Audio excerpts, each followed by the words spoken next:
한국을 다녀온 외국인들이 발칵 뒤집어졌습니다. 한국은 실제로 가보기 전까지 절대 믿기 어렵다. 처음엔 다들 과장이라고 했습니다. 여행자가 좋은 장면만 골라 말한 거라고, 인터넷에서 부풀려진 이야기라고 웃어넘겼죠. 그런데 한국에 도착한 사람들은 이상하게도 같은 말을 하기 시작했습니다. 사진으로 봤을 땐 평범해 보였던 일상이 직접 겪는 순간 오래된 상식을 흔들어 놓았다는 겁니다. 도대체 한국에서는 무엇이 그렇게 달랐을까요? 외국인들이 한국에 오기 전 끝까지 믿지 못했던 진짜 이유, 지금부터 시작합니다. 한국 최고라고 댓글을 남겨주세요. 여러분의 구독과 좋아요는 아주 큰 힘이 됩니다. 한국에서는 사람이 줄을 서지 않아도 순서가 온다는 말을 저는 끝까지 믿지 않았죠. 딸 에밀리가 그 말을 처음 꺼낸 건 한국 교환학생 합격 메일을 받은 저녁이었습니다. 식탁 위에는 식어가는 수프가 있었고 에밀리는 휴대폰 화면을 제 앞으로 밀어 놓았습니다. 아빠, 여기 봐. 한국은 맛집도 줄을 오래 안 선대. 앱으로 번호 받고 근처에 있다가 부르면 들어가면 된대. 에밀리의 눈은 이미 한국 골목 어딘가를 보고 있는 사람처럼 반짝였습니다. 저는 수저를 내려놓고 화면을 한번 훑어본 뒤 짧게 웃었습니다. 인터넷 글은 원래 좋은 장면만 크게 보이기도 해. 한국을 위험한 나라라고 생각한 적은 없었습니다. 다만 그 편리함이라는 말은 쉽게 믿기 어려웠죠. 작은 나라라서 가능한 빠른 처리이거나 여행자들이 기분 좋은 순간만 보고 쓴 이야기이거나 사람들을 말없이 따르게 만드는 방식일 거라고 생각했죠. 저는 미국에서 20회 넘게 도시행정 컨설턴트로 일했습니다. 버스가 왜 늦어지는지, 민원 창구 앞줄이 왜 길어지는지, 사람들이 언제 화를 내고 언제 포기하는지 살펴보는 일이 제 직업이었죠. 그래서 제게 줄은 단순한 줄이 아니었습니다. 한 도시가 시민의 시간을 어떻게 다루는지 보여주는 가장 솔직한 장면이었죠. 에밀리가 한국에서 한 학기를 보내겠다고 했을 때 저는 겉으로 크게 반대하지 않았습니다. 대신 이렇게 말했습니다. 아빠가 같이 가서 내가 지낼 동네는 한번 봐야 하지 않겠니? 에밀리는 걱정 많은 아버지의 말로 받아들였죠. 틀린 말은 아니었습니다.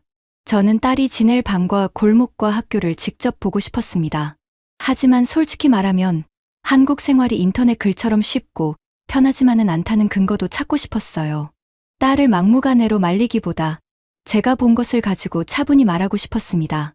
인천공항에서 서울로 들어오는 길은 예상보다 조용하고 반듯했습니다. 안내 표지판은 읽기 쉬웠고 공항철도 안의 사람들은 큰 소리 없이 자기 자리에 앉아 있었습니다. 에밀리는 창밖을 보며 말했습니다. 아빠, 생각보다 훨씬 정리되어 있지? 저는 고개를 끄덕였지만 마음속으로는 선을 그었습니다. 공항과 도심으로 들어가는 길은 어느 나라나 가장 잘 꾸며놓는 얼굴입니다. 도시의 진짜 표정은 사람들이 피곤하고 배고프고 서두를 때 나오죠. 특히 식당 앞에서 오래 기다릴 때 사람의 예의와 도시의 약한 부분은 금방 드러납니다. 첫날 저녁, 에밀리는 대학가 근처의 작은 국수집에 가고 싶다고 했습니다.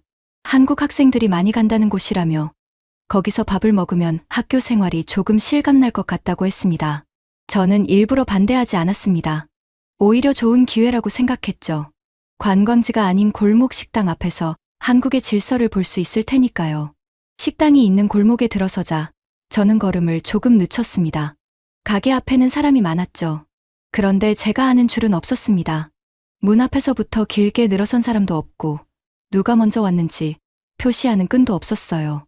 어떤 사람은 편의점 앞에서 음료를 마시고 있었고 어떤 사람은 가게 맞은편 화단에 앉아 휴대폰을 보고 있었습니다. 두 사람은 골목 입구까지 걸어갔다가 다시 돌아오기도 했습니다. 저는 속으로 낮게 말했습니다. 역시 그렇군. 에밀리, 여기가 맞니? 줄이 어디 있는지 모르겠구나. 에밀리는 주변을 살피더니 문 옆에 작은 기계를 가리켰습니다. 저기서 번호 받는 것 같아. 잠깐만. 딸이 기계 앞에 서는 동안 저는 사람들의 얼굴을 보았습니다. 누구도 앞사람의 등을 놓치지 않으려고 애쓰지 않았죠. 자기 차례를 빼앗길까봐 발끝을 붙이고 서 있는 사람도 없었습니다. 제 눈에는 그것이 여유라기보다 허술함처럼 보였어요. 줄이 사람을 붙들어 놓지 않으면 결국 목소리 큰 사람이 먼저 들어갑니다. 그것은 제가 여러 도시에서 너무 많이 본 일이었습니다. 에밀리가 돌아와 작은 번호표와 휴대폰 화면을 함께 보여주었습니다. 우리 대기 번호 받았어. 앞에 4팀 남았대. 문 위쪽 전광판에는 현재 번호와 대기팀 수가 떠 있었습니다. 숫자는 작았지만 또렷했습니다. 직원은 손님들을 문 앞에 세워두지 않았습니다. 번호가 바뀔 때마다 전광판에 표시가 올라가고 휴대폰에도 알림이 오는 방식이었죠. 저는 담담한 척 말했습니다. 기계가 있다고 다 질서가 생기는 건 아니야. 에밀리는 대꾸하지 않고 근처 편의점에 들어가자고 했습니다. 우리는 따뜻한 캔커피를 하나씩 들고 골목을 천천히 걸었습니다. 저는 계속 식당 쪽을 돌아봤습니다. 누가 끼어드는지, 누가 항의하는지, 직원이 당황하는지 보고 싶었어요. 그런데 그런 장면은 나오지 않았습니다. 사람들은 흩어져 있었지만 자기 차례를 잊지 않았고 가게 앞은 복잡했지만 무너지지 않았죠. 20분쯤 지났을 때였죠. 에밀리의 휴대폰에서 짧은 알림음이 울렸습니다. 아빠, 우리 곧 들어가. 한 팀 남았어. 우리가 다시 가게 앞으로 돌아갔을 때 전광판의 숫자가 바뀌고 있었습니다. 방금까지 화단에 앉아있던 젊은 부부가 일어나 들어갔고 그 다음 번호가 깜박였습니다. 직원이 문을 열고 밖을 향해 말했습니다. 다음 손님, 두 분이세요? 에밀리가 손을 들었습니다. 아무도 끼어들지 않았습니다. 뒤에서 불평하는 사람도 없었어요. 우리보다 늦게 온 사람이 먼저 들어가려 하지도 않았습니다. 저는 작은 종이 한 장, 휴대폰 알림 하나, 전광판 숫자 하나로 차례가 굴러가는 모습을 보고 있었죠. 자리에 앉자마자 에밀리가 물컵을 밀어주며 말했습니다. 아빠, 신기하지? 줄이 없는데 순서가 오잖아. 저는 바로 대답하지 못했습니다. 물컵의 차가운 표면을 손가락으로 문지르다가 물을 한 모금 마시려던 손을 멈췄습니다. 목이 마른데도 컵이 입까지 올라가지 않았습니다. 조금 전까지 제 머릿속에서 허술하다고 적어두었던 장면들이 하나씩 다시 떠올랐습니다.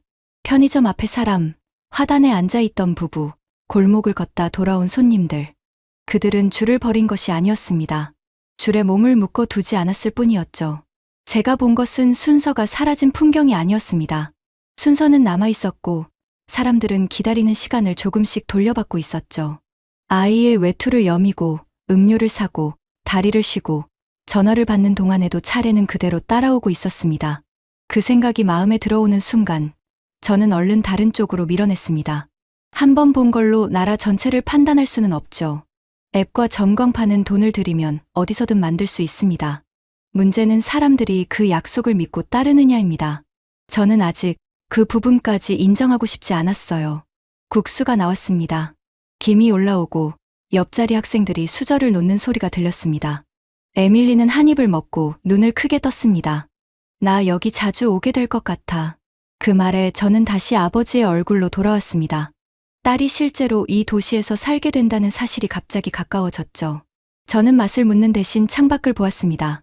골목에는 여전히 사람들이 흩어져 있었습니다. 누군가는 약국 쪽으로 걸어갔고 누군가는 아이의 외투 지퍼를 올려주고 있었어요.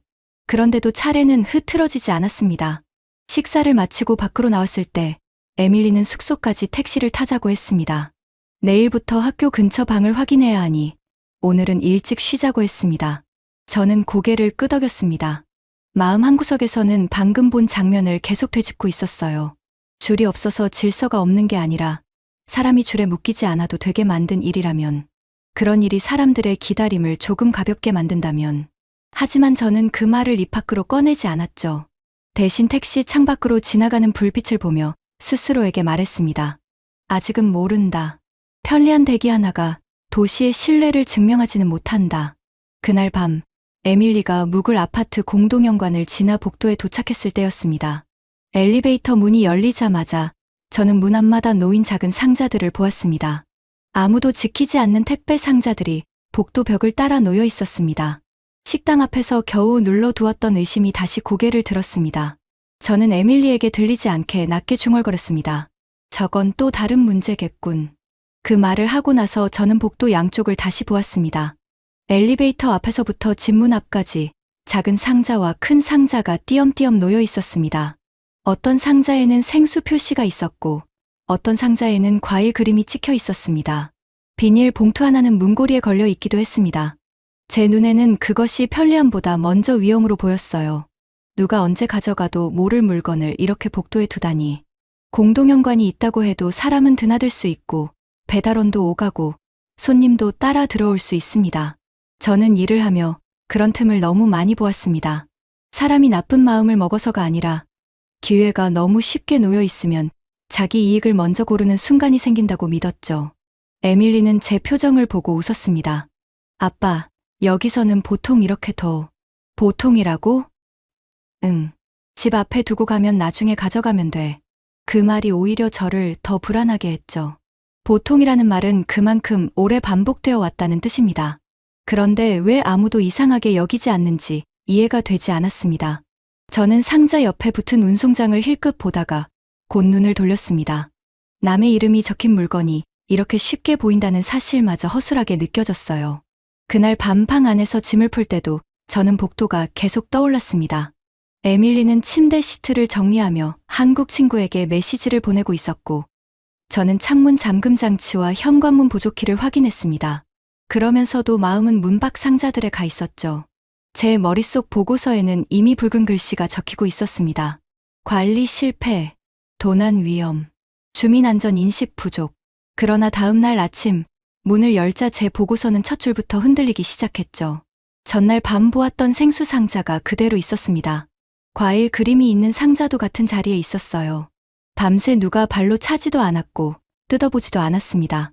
복도는 조용했고 상자들은 마치 자기 자리를 알고 있는 물건처럼 문 앞에 앉아 있었습니다. 그때 옆집 문이 열렸습니다. 머리가 젖은 젊은 남자가 슬리퍼를 끌고 나오더니 자기 집 앞 상자 하나만 들어 올렸습니다. 바로 옆에 있던 다른 상자에는 손끝도 대지 않았습니다. 그는 우리와 눈이 마주치자 가볍게 고개를 숙이고 다시 들어갔습니다. 그 모습이 너무 익숙해서 따로 설명할 것도 없어 보였어요. 엘리베이터 앞에서는 교복을 입은 학생이 작은 비닐봉지를 들고 서 있었습니다. 학생은 바닥에 택배를 피해 발을 옮겼습니다. 밟지 않으려고 조심했지만 들여다보지는 않았습니다. 엘리베이터가 오자 먼저 탄 어르신이 버튼을 누른 채 우리를 기다려 주었습니다. 그분도 택배 상자 쪽으로는 시선을 길게 주지 않았어요.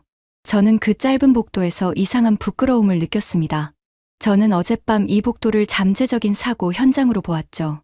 여기 사는 사람들을, 아직 아무 일도 하지 않은 사람들을, 기회가 생기면 남의 물건을 가져갈 수 있는 사람들로 먼저 상상했습니다.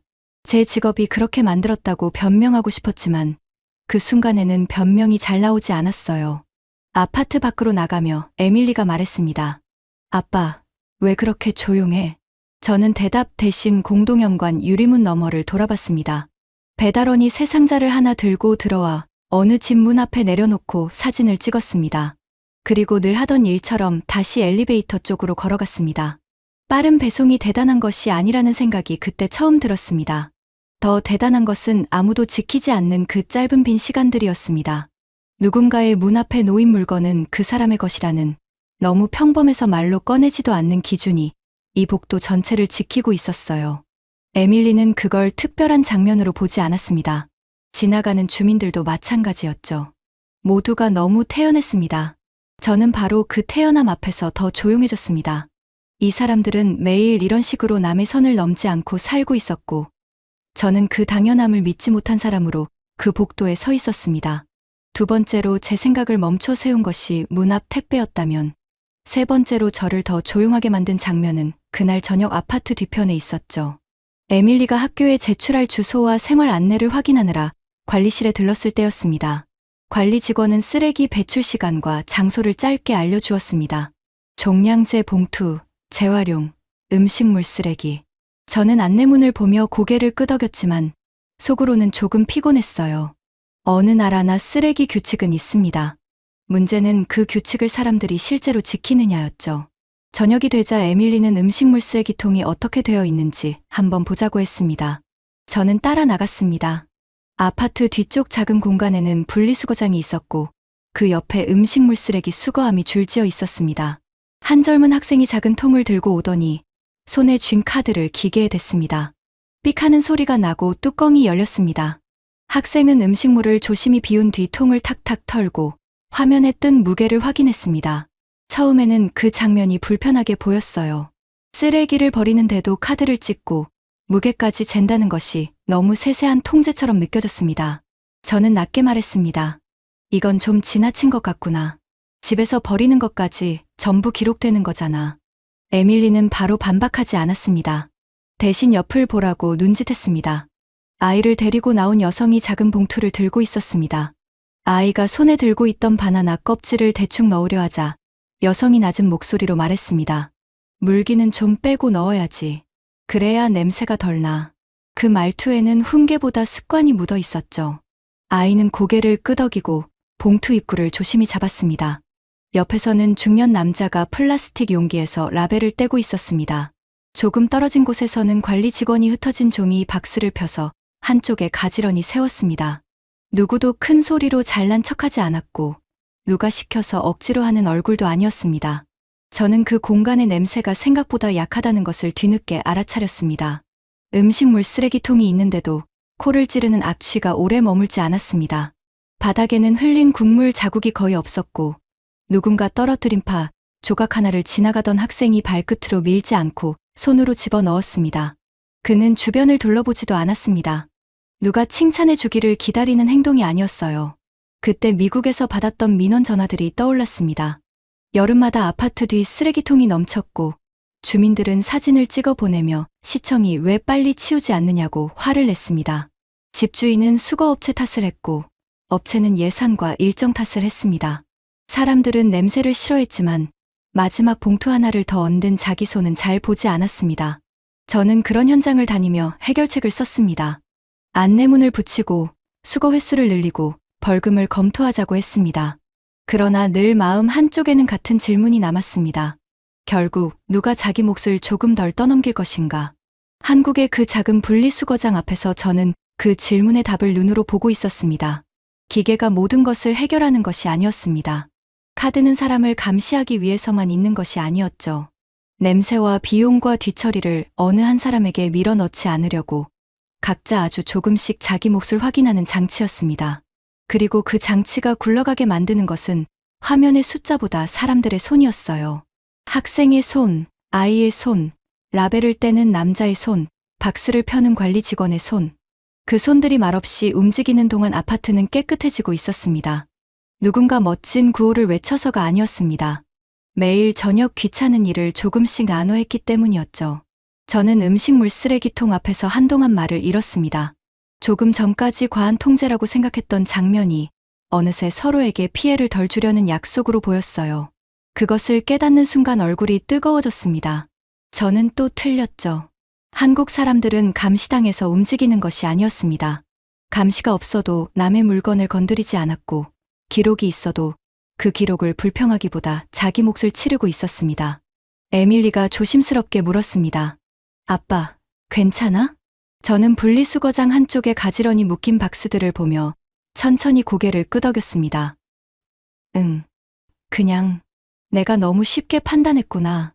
그 말은 에밀리에게 한 말이기도 했지만 사실은 제 자신에게 한 말이었죠. 저는 딸이 이 나라에서 불편해할 근거를 찾으러 왔습니다.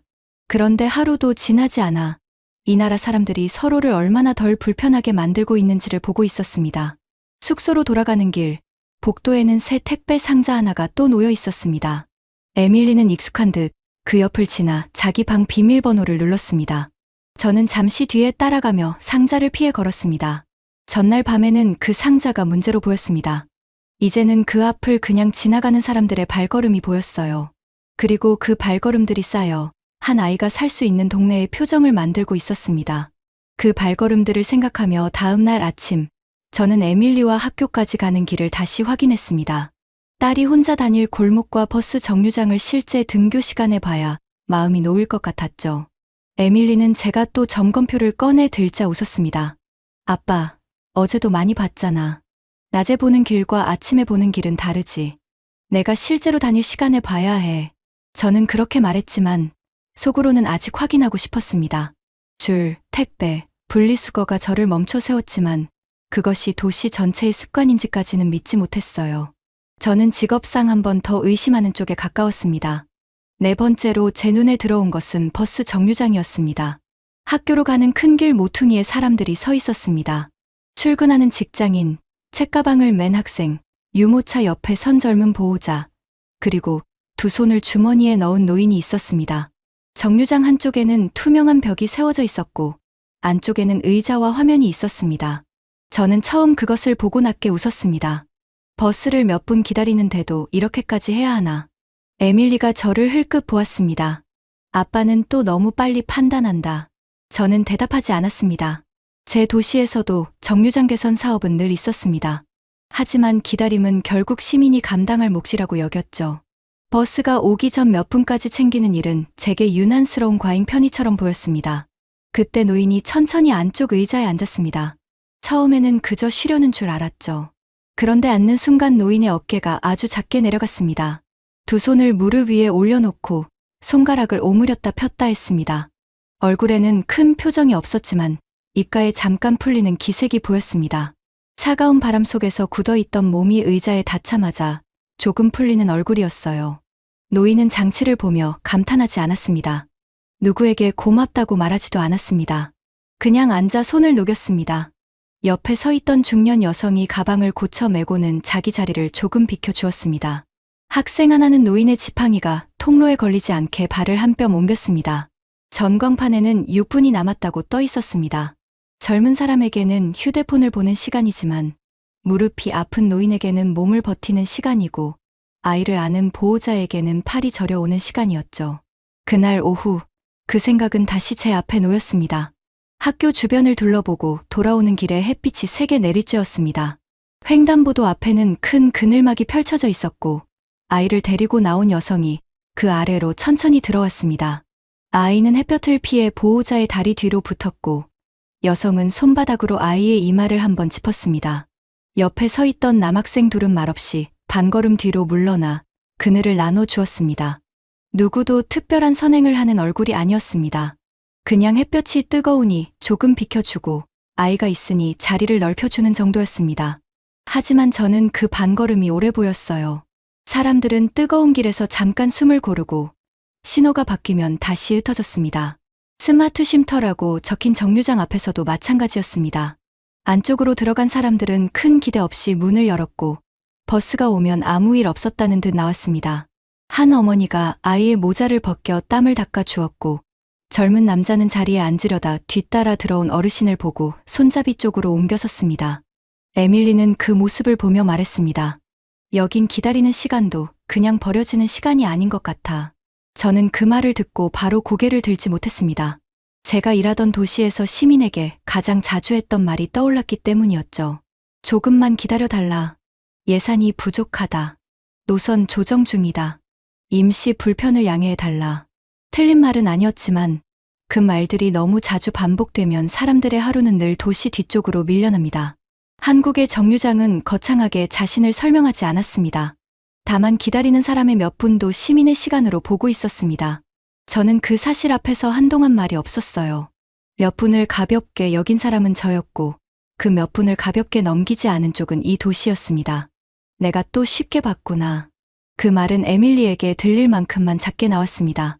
딸은 웃지 않았습니다. 그냥 제 옆에서 버스가 오는 방향을 함께 바라보았습니다. 그날 저녁 5번째로 저를 무너뜨린 일은 생각보다 사소한 메시지에서 시작됐습니다. 에밀리가 학교 안내 메일을 확인하다가 갑자기 표정을 굳혔습니다. 학생 등록 절차에 필요한 학교 제출용 기본 증명 서류 하나를 다음 날 오전까지 제출해야 한다는 내용이었습니다. 서류 이름은 제게 낯설었고 발급처는 주민센터라고 적혀 있었습니다. 저는 시계를 보았습니다. 이미 저녁 시간이 지나 있었습니다. 내일 아침 일찍 가자. 오늘은 끝났겠구나. 저는 너무 당연하게 그렇게 말했습니다. 제 머릿속에서 행정기관은 문을 닫으면 끝나는 곳이었죠. 창구 셔터가 내려가면 시민의 계획도 함께 멈춥니다. 서류가 있어도 다음 날 다시 와야 하고 회사에 양해를 구하고 줄을 서야 합니다. 저는 그런 헛걸음을 줄이는 일을 평생 해왔다고 믿었지만 창구가 닫힌 뒤에 시민은 늘 어쩔 수 없는 사람으로 남아 있었습니다. 에밀리가 학교 친구에게 전화를 걸었습니다. 잠시 뒤 한국인 친구 지윤이 숙소 근처로 와주겠다고 했습니다. 저는 괜찮다고 말하려 했지만 지윤은 도착하자마자 고개를 저었습니다. 주민센터 안 가도 돼요. 근처 지하철역에 무인민원 발급기 있어요. 한번 가봐요. 저는 그 말을 듣고도 바로 믿지 못했습니다. 밤에 역 안에서 몇 번의 터치로 학교에 낼 기본 서류가 나온다는 말은 제 상식과 맞지 않았습니다. 행정 서류가 그렇게 쉽게 나온다는 것이 이상했어요. 지하철역 한쪽 기계 앞에는 사람이 많지 않았습니다. 퇴근길 사람들이 개찰구로 지나갔고 한중년 남자가 먼저 화면을 누르고 있었습니다. 그는 안내문을 한번 읽은 뒤 서류를 받아 접었습니다. 뒤에 서 있던 여성은 아이의 손을 잡고 기다리다가 자기 차례가 오자 화면을 눌렀습니다. 누구도 닫힌 문 앞에서 난처한 얼굴로 서 있지 않았습니다. 지유는 에밀리에게 필요한 항목을 차근차근 알려주었습니다. 화면의 글자는 짧았고 안내 음성은 또렷했습니다. 에밀리는 긴장한 얼굴로 손가락을 움직였습니다. 저는 옆에서 팔짱을 끼고 있다가 어느 순간 팔을 풀었습니다. 종이가 나오는 작은 소리가 들렸기 때문입니다. 기계 아래쪽에서 흰 종이가 밀려 나왔습니다. 에밀리가 그것을 두 손으로 받아들었습니다. 방금 전까지 내일로 미뤄야 한다고 생각했던 서류였죠. 누군가에게 사정하지 않아도, 창구 앞에서 번호표를 들고 기다리지 않아도, 닫힌 문을 보고 돌아서지 않아도 되는 종이였습니다. 저는 그 종이를 한동안 바라보았습니다. 종이 자체가 대단해서가 아니었습니다. 그 종이가 막아낸 하루가 보였기 때문이었죠. 주민센터에 들러야 하는 불안, 줄이 길면 수업에 늦을지 모른다는 초조함, 딸의 첫 학교 생활이 시작부터 흔들릴 수 있다는 걱정이 그 자리에서 멈췄습니다. 그 순간 제 직업이 제게 되돌아왔습니다. 저는 도시행정 컨설턴트였습니다. 시민의 대기 시간과 헛걸음을 줄이는 보고서를 수없이 썼습니다. 하지만 제 도시에서 많은 시민은 여전히 창구 시간이 끝나면 반차를 쓰고 아이를 맡기고 닫힌 문 앞에서 한숨을 쉬었죠. 한국은 그 문제를 거창한 발표가 아니라 지하철역 한쪽에 세워둔 기계와 안내 문구, 그리고 그것을 너무 당연하게 사용하는 사람들의 손으로 줄이고 있었습니다. 지우는 가볍게 말했습니다. 이거 출력해서 내면 돼요. 혹시 더 필요하면 다른 역에도 있어요. 그 담담함이 저를 더 부끄럽게 했습니다. 저는 평생 시민의 시간을 말했지만 실제 생활 속에서 그 시간을 이렇게 가까이 돌려주는 장면을 보고도 처음에는 믿지 않았습니다. 행정은 시민을 찾아가기보다 시민이 시간을 내서 찾아와야 하는 것이라고 저도 모르게 생각하고 있었던 것이죠. 저는 에밀리가 접어든 서류를 보며 천천히 말했습니다. 이건 정말로 하루를 살려주는 일이구나. 에밀리는 그 말을 듣고 작게 숨을 내쉬었습니다. 아마 제가 한국에 온 뒤 처음으로 변명 없이 인정한 말이었을지도 모릅니다. 숙소로 돌아오는 길, 저는 더 이상 점검표를 보지 않았습니다. 에밀리가 든 얇은 파일은 한국이 생활의 시간을 어디까지 가까이 돌려놓았는지 보여주는 증거처럼 느껴졌어요.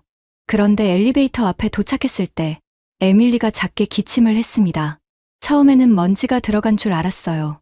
하지만 방에 들어와 물을 마신 뒤에도 딸의 목소리는 조금 잠겨 있었습니다.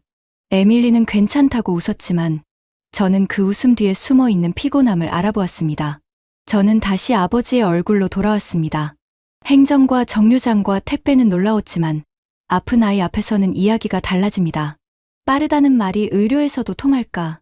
빠르면 혹시 대충 보지는 않을까? 불안이 다시 올라왔습니다. 에밀리는 괜찮다고 했습니다. 며칠을 바쁘게 보내서 그런 것뿐이라고, 따뜻한 물을 마시면 나아질 거라고 했습니다. 하지만 아버지 눈에는 그런 말이 더 불안하게 들립니다. 아이가 아픈데도 부모를 걱정시키지 않으려고 웃는 얼굴을 저는 너무 잘 알고 있었습니다. 밤사이 에밀리는 2번이나 기침을 했습니다. 아침에 일어나자 딸의 목소리는 전날보다 더 낮아져 있었습니다. 저는 더 기다릴 수 없다고 생각했어요. 오늘은 병원에 가자. 에밀리는 난처한 얼굴을 했습니다. 아빠, 큰 병원까지 안 가도 될 것 같은데. 그때 지훈에게서 메시지가 왔습니다. 근처 동네 의원에 가면 된다는 짧은 말이었습니다. 저는 그 표현부터 마음에 걸렸습니다. 예약도 없이 작은 진료실에 들어가면 된다는 말처럼 들렸습니다. 제 머릿속에서는 빠른 진료라는 말이 곧 가벼운 진료로 이어졌습니다. 빨리 접수하고 빨리 보고 빨리 약을 내보내는 방식이라면 아픈 사람의 불안은 어디에 남는 걸까 싶었습니다. 우리는 아파트에서 2블록 떨어진 의원으로 갔습니다. 건물 2층의 작은 내과였죠.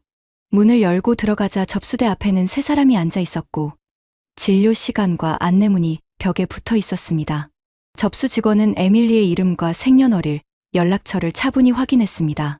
말이 잘 통하지 않을까봐 긴장했던 에밀리에게 천천히 다시 말해주었고 모르는 부분은 지훈이 전화로 도와주었습니다. 저는 그 과정이 너무 쉽게 흘러가는 것이 오히려 의심스러웠습니다.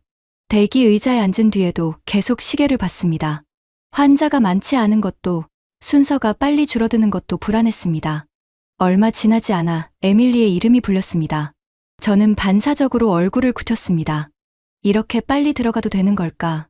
아직 간호사에게도 길게 설명하지 않았는데 의사가 어떻게 충분히 볼 수 있을까? 저는 진료실 문이 열리는 짧은 순간까지도 한국의 속도를 의심하고 있었죠. 그런데 진료실 안의 시간은 제가 예상한 방식으로 흐르지 않았습니다. 의사는 에밀리에게 먼저 기침이 언제 시작됐는지 물었습니다. 열은 있었는지, 목이 아픈지, 콧물이 있는지, 잠은 충분히 잤는지도 하나씩 확인했죠. 한국에 온 지 며칠 됐는지, 밤에 춥게 잔 적은 없는지, 학교 일정 때문에 무리한 것은 없는지도 물었습니다.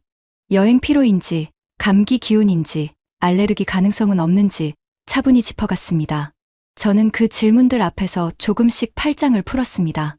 의사는 빠르게 몰아붙이지 않았죠. 에밀리가 단어를 찾느라 멈추면 기다려 주었고, 제가 걱정스러운 표정을 짓자 저에게도 설명을 덧붙였습니다. 목을 확인하고 숨소리를 듣고 열을 다시 잰 뒤에야 하루 이틀 쉬어야 한다고 말했습니다. 열이 오르거나 기침이 심해지면 다시 오라고도 했습니다. 그 말들이 대단한 치료처럼 들리지는 않았습니다. 하지만 이상하게도 제 마음이 조금 내려앉았습니다. 제가 원했던 것은 큰 장비나 긴 절차가 아니었죠. 누군가 딸의 상태를 허투루 넘기지 않는다는 확인이었습니다. 그 작은 진료실에서 의사는 바로 그 일을 하고 있었습니다. 처방전을 받아 들고 나오자 에밀리의 표정은 한결 편해져 있었습니다. 저는 바로 괜찮았다고 말하지 못했습니다. 조금 전까지 얼마나 방어적으로 의심했는지를 인정해야 했기 때문이었죠. 의원 아래층에는 약국이 있었습니다. 작은 공간이었지만 안쪽 선반은 가지런했고 사람들은 차례를 기다리고 있었습니다. 약사는 에밀리의 이름을 확인하고 몇 분 뒤 하얀 약봉투 여러 개를 내밀었습니다. 아침, 점심, 저녁 식후에 드시면 되고요. 이건 졸릴 수 있어서 복용 후에는 조심하세요. 물 많이 드시고 열이 계속 나거나 숨이 답답하면 다시 병원 가세요. 약사는 말을 끝내고 그냥 봉투를 밀어주지 않았습니다. 봉투 앞면을 손가락으로 짚으며 다시 설명했습니다. 아침, 점심, 저녁, 식후, 기침약, 목약, 주의사항. 글자는 크고 분명했고 봉투는 시간대별로 나뉘어 있었습니다. 에밀리가 하나를 들어보더니 작게 웃었습니다. 아빠, 이건 헷갈리지 않겠다. 그 한마디에 저는 완전히 조용해졌습니다. 진료를 받고 나와도 환자는 다시 혼자가 됩니다. 약 이름과 시간을 기억해야 하고 졸림이나 주의사항을 놓치지 않아야 하죠. 특히 낯선 나라에 온 젊은 학생이라면 더 그렇습니다. 그런데 이 작은 약봉투는 그 혼자 남는 시간을 줄여주고 있었습니다. 의원은 딸의 상태를 대충 지나치지 않았고 약국은 딸이 집에 돌아간 뒤 실수하지 않도록 하루를 나눠주었습니다. 아침과 점심과 저녁이라는 평범한 말 속에 아픈 사람이 약을 앞에 두고 다시 불안해하지 않게 하려는 배려가 들어 있었죠. 저는 약봉투를 든 에밀리의 손을 보았습니다. 어릴 때 열이 나던 밤마다 체온계를 들고 딸의 방 앞을 서성이던 제 모습이 떠올랐습니다. 오늘 한국의 작은 의원과 약국은 거창한 말 없이 제 불안을 낮춰주었습니다. 아이가 낯선 나라에서 아플 때 어디로 가야 할지 몰라 헤매지 않아도 된다는 사실.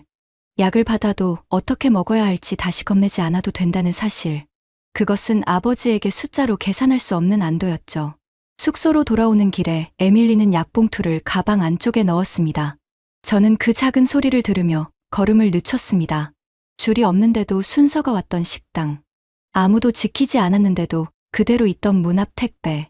음식물 쓰레기통 앞에서 자기 몫을 나누던 손들. 기다리는 사람의 몇 분을 데워주던 정류장. 닫힌 창고 대신 밤의 역에서 서류를 내어주던 무인민원 발급기.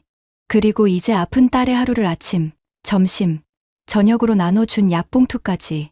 그 장면들이 따로 떨어진 편의가 아니라는 것을 저는 그제야 인정했습니다. 한국의 생활 시스템은 사람을 놀라게 하려고 빠른 것이 아니었습니다. 사람이 덜 기다리고, 덜 의심하고, 실수를 줄이고, 하루를 덜 허비하도록 작게 나뉘어 있었죠. 그날 저녁, 에밀리는 약을 먹고 일찍 잠들었습니다. 저는 원룸의 작은 책상 앞에 앉아 노트북을 열었습니다. 귀국 전 정리해야 할 도시 서비스 보고서 초안이 화면에 떠 있었습니다. 첫 문장은 며칠 전 제가 적어둔 그대로였죠. 작은 나라라 가능한 속도는 미국 도시가 그대로 따라하기 어렵다. 저는 그 문장을 한참 바라보았습니다.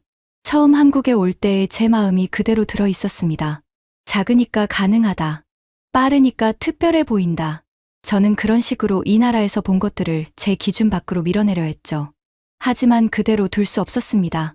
다음 날은 우리가 한국을 떠나기 전 마지막 날이었습니다. 에밀리의 목소리는 조금 돌아와 있었고 기침도 줄었습니다. 우리는 원룸을 정리하고 학교 주변을 다시 천천히 걸었습니다.